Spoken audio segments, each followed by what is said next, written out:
Actually, I do work here. I brought the sign that said "Time's Up." Thank you, Leonard. Always great to see you. Jackass is a movie that's still kind of cool. I watched it a couple weeks ago, and it's a great movie. And I had an epic limo ride with Steve-O and Wee Man once back when we were all drinking 10 years ago. Brandon Novak was a cast member of Jackass. Now he's an international skateboarding star. My son loves him. And New York Times best-selling author, ladies and gentlemen, Brandon Novak.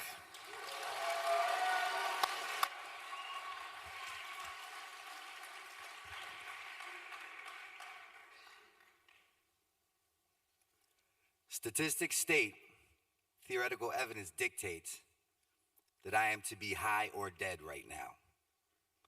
The fact that I'm not is A, miraculous, equaling miracle, and B, it defies logic. The reality is the disease of addiction does not discriminate. From Yale or jail, the White House or the outhouse, the results are all the same, and 1 out of 5 people will be affected. My mother is a nuclear physicist on the board of Mercy Hospital. Just retired last year, 53 years of gainful employment, second longest employer in Mercy Hospital history.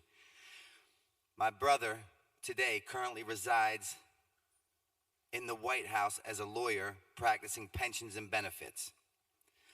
My father died as a direct result of the disease of addiction. Me, on the other hand, at the age of 7 years old, I got my first skateboard. And that night when my mother put me to bed, she said, "Brandon, what do you want me to do with the skateboard?" I said, "I want it in bed with me." She said, "Why?" I said, "Because if I die, I want it to come with me." It was like God had came down and handed me the Holy Grail in the form of a skateboard. I ate it, I breathed it, I slept it, I dreamt it. At 16, I was designing my pro model for Pal Peralta. At 14, I was the first skateboarder ever in the world to be endorsed by Gatorade. They were flying me out to Chicago to the Quaker Oats building. They'd put me on one treadmill and Michael Jordan on another treadmill, and they'd put wires in our noses and down our throats and give us each Gatorade to see the effects that it has on different sports players. At 16, I was on one of my first skateboarding tours, and I got caught with a lot of drugs and alcohol. They said, "Get rid of the drugs or get off the tour." I threw the drugs down the sewer. After the demo, I met a girl. She drove me back. I fished the drugs out of the store. Long story short, I get caught. I get kicked off. I get a phone call from my mentor, a fellow by the name of Tony Hawk. He said, "Brandon, we have 2 options we could do with you. We could put you into treatment. You could save your life and you continue to be a professional skateboarder, or you can quit the team." I didn't have a breath of fresh air in my lungs when I said I quit. I'm the kind of alcoholic that I tend to shy away from the words that the sentences that depend upon being honest, reliable, or dependable, because they do not help me get one more. And you'll hear in my story, anything between me and that bag, bottle, and pill must and will go, and it's not personal, it's just business, right? So now I'm living at home at my mother's house. I'm an IV heroin addict. I've turned down the opportunity to go to treatment on the faith of Tony Hawk, and about 2 weeks into this process, my mother comes to me and she said, "Brandon, we have a great idea for you." I said, "What's that?" She said, "We want you to go to treatment." I thought about it for a second, and I said, "That's phenomenal. A, I have the time, right? And B, I'm going to report to said treatments, and I'm going to report back to those two why I'm not you people, nor will I ever be. Overreaction at best. You caught me at a bad time on a bad way in a bad day." And I go into this first treatment center at the age of 17 in the heart of Baltimore City, and it's 10:30 at night. They put me in this big cafeteria. I'm ill as a research monkey. And out of nowhere, this older black gentleman walks up to me, and he said, "White boy, what are you doing here?" I said, "Heroin." He said, "How old are you?" I said, 17. He said, "Do yourself a favor. Don't turn 18 in a place like this." You know what I can tell you about that gentleman? I can tell you where the 4 teeth were placed in his mouth, because at the time I had all mine.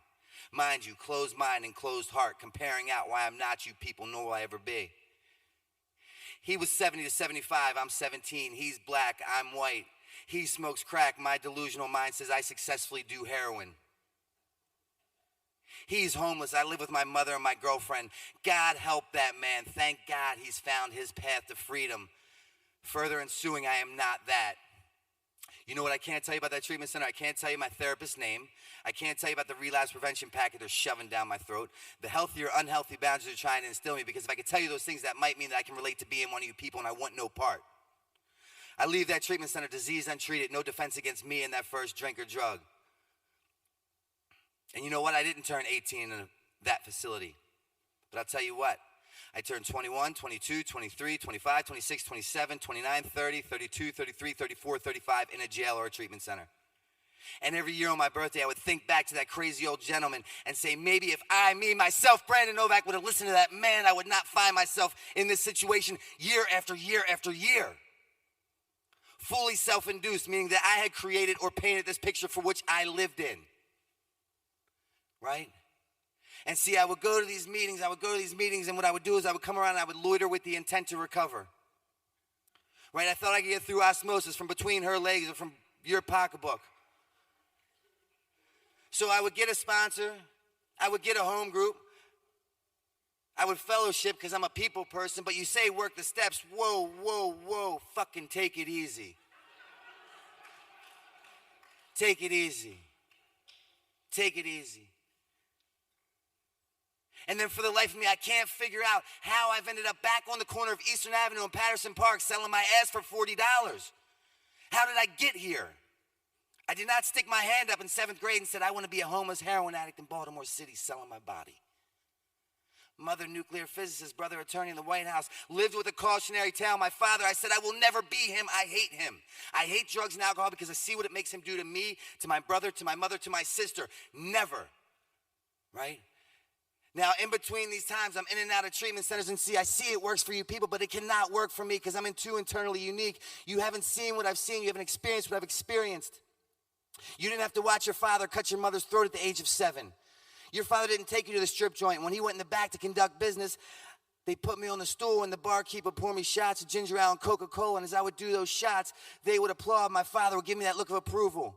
You people didn't end up in these movies later on down the line that afforded me the opportunity to break a lot of bones. And when I would go into the hospital and say, hey, this is that guy from the movies, he can't be an addict, and they're very generous with the script pads. So now I trip and I fall into these movies called Jackass, right? I'm traveling the world. I'm doing things that people equate to success or happiness, and some even dream of doing, yet I can't keep a needle out of my arm. And let me tell you why I can't, because Brandon only attends Brandon's Anonymous. Brandon only sponsors Brandon, and Brandon is Brandon's God. And now I can't understand how my mother had to go buy me a plot 9 years ago on Mother's Day. How did I get here? This is not my intentions. I'm no fool by any means. The disease of addiction does not discriminate. So now I come up with a foolproof plan of how I'm going to beat my active addiction, and I mean it. Strap me up to a polygraph. I will pass with flying colors. I'll have every police officer pat me on the back saying, Mr. Novak, we wish everyone could be as honest as you. I'm going to move to Helsinki, Finland. It's across the world. They don't even speak my language. I can go there, I can regroup, I can rebrand, I can reassess, I can reevaluate, I can redo life. And I'm going to do it. At a young age, my mother said, show me who you walk with and I'll tell you who you are. And that carried over to social acceptability equal personal recovery. And what I didn't understand then that I understand now is I was trying to fill this internal void with an external solution.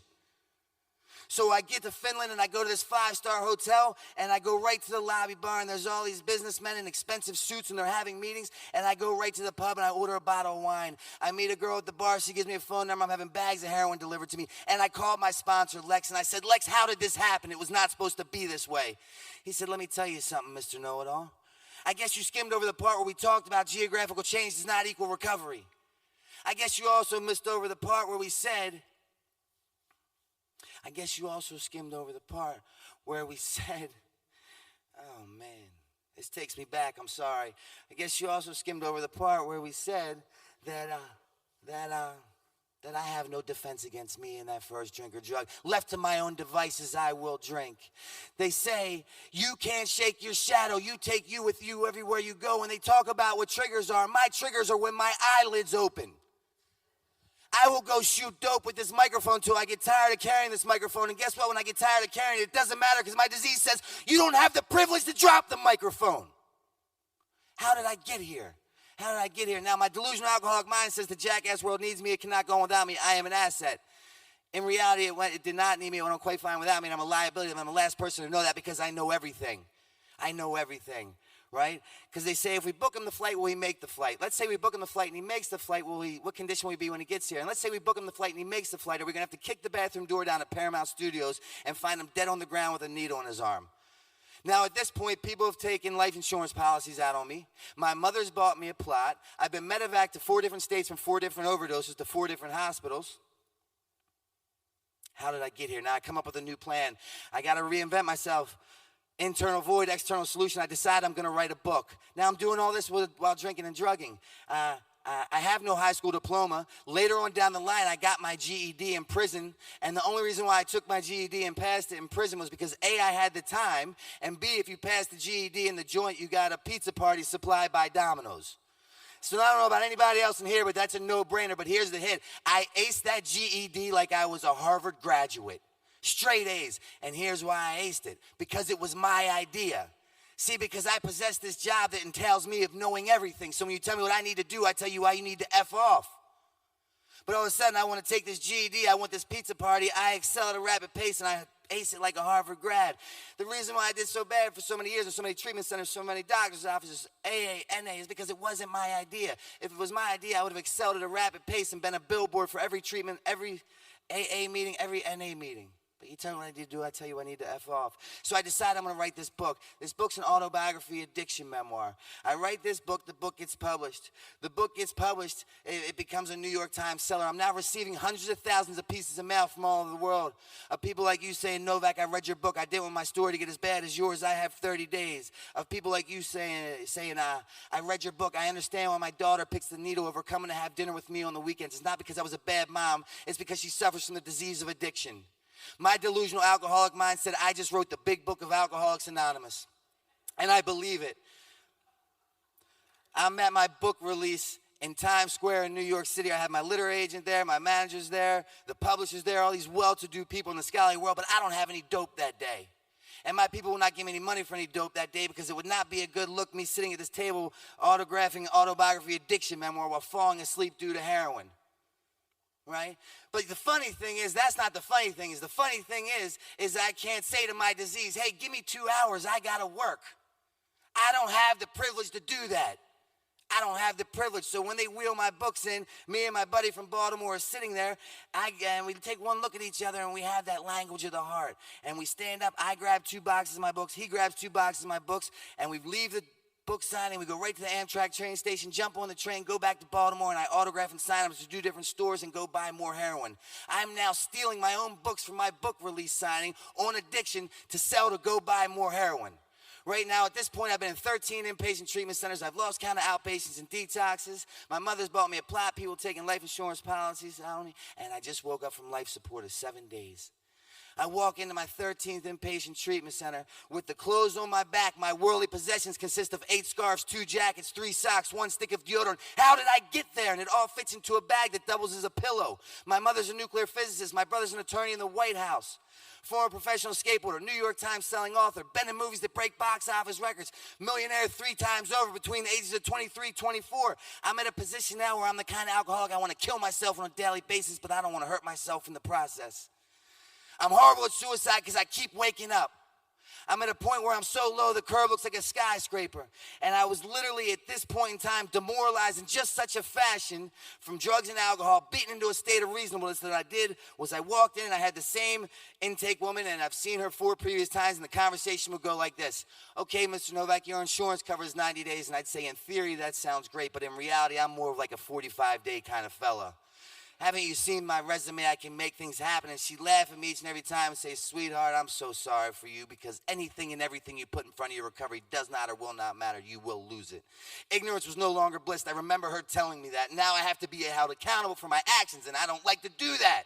I shoot dope when I become uncomfortable, right?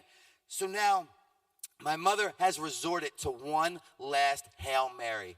She went to Father Mike across the street at the church, and Father Mike said, Miss Pat, how's Brandon? He said, she's never been worse. I've sold 3 homes to financially pay for him to go to treatment. I've depleted several savings accounts. So I've simply went to God with one prayer. And Father Mike said, oh yeah, Miss Pat, what's that prayer consist of? She said, it's real simple, Father Mike. It goes like this. God, please cure him, or kill me because I can't take it anymore. And for the first time ever, Father Mike looked at my mother and said, how dare you, Miss Pat? Don't you ever go to God with a prayer like that. God has a plan for your son. Little do you know what it is. I don't know what it is, and Brandon definitely doesn't know what it is. And thank God I didn't know what it was because I would have fucked it up. I would have gotten in the way of it. When it said make a left, I would have made a right. And I also learned when I want to make my God laugh, I tell him how my day is going to go. Beaten into that state of reasonableness. I successfully complete this 90-day treatment center. I'm way over time. They've been complaining in the back about time, so I got to wrap up a 25-year drug log in like 0 minutes, 5 minutes ago. And I successfully complete the 90-day treatment center. I go to a sober living house for 1 year. My mother, the same woman that had a restraining order served against me, she called me 1 year into my process. She said, Brandon, I hate when you come to visit. I said, why? She said, because I get so sad when you leave. That book deal that I had, I got the contract tore up because I stole my own books. My last book came out 9 months ago. I have 3 more books coming out. I have the first ever addiction graphic novel coming out. I have a documentary going to the Sundance and the Cannes Film Festival. This is not me bragging or boasting. This is me simply saying the disease of addiction does not discriminate.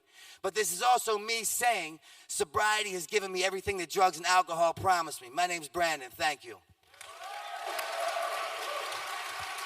Thank you, Brandon.